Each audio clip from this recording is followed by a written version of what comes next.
जब डाकोर के कृष्ण भक्त की शादी हुई तो शादी के पश्चात भी पत्नी के साथ भी वो पैदल जाने लगा और जब उसकी आयु अधिक हो गई, 60 से ऊपर 65 या 70 वर्षों की आयु हो गई, तो एक दिन डाकोर के कृष्ण भक्त ने भगवान से कहा कि सरकार,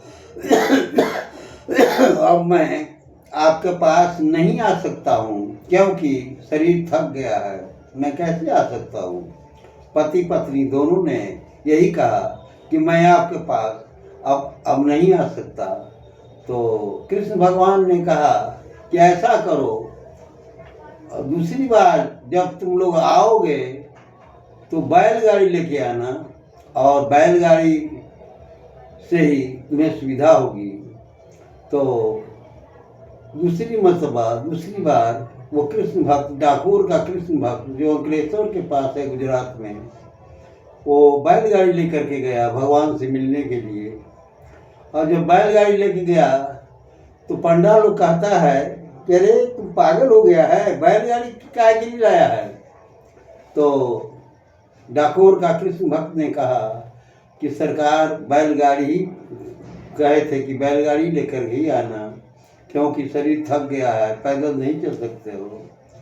तो बैलगाड़ी पर कृष्ण भगवान भी स्वयं बैठ गए और बैठ करके बीच रास्ते में कृष्ण भगवान ने कहा कि हटो, अब तुमसे बैलगाड़ी नहीं चलेगी, मैं स्वयं बैलगाड़ी चलाता हूँ। तो बैलगाड़ी चला करके स्वयं वो बैलगाड़ी का ड्राइवर कहिए, चालक कहिए, उसको ले करके डाकोर तक आए हैं।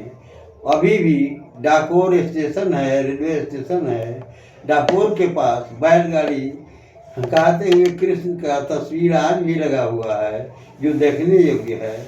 तो कहने का मतलब यह है कि भगवान से जिसको प्रेम हो जाता है, आसक्ति हो जाती है, तो भगवान भी रास्ता बताते हैं ताकि सुखपूर्वक वह जीवन यापन कर सके। आज डाकोर वासी तर गए।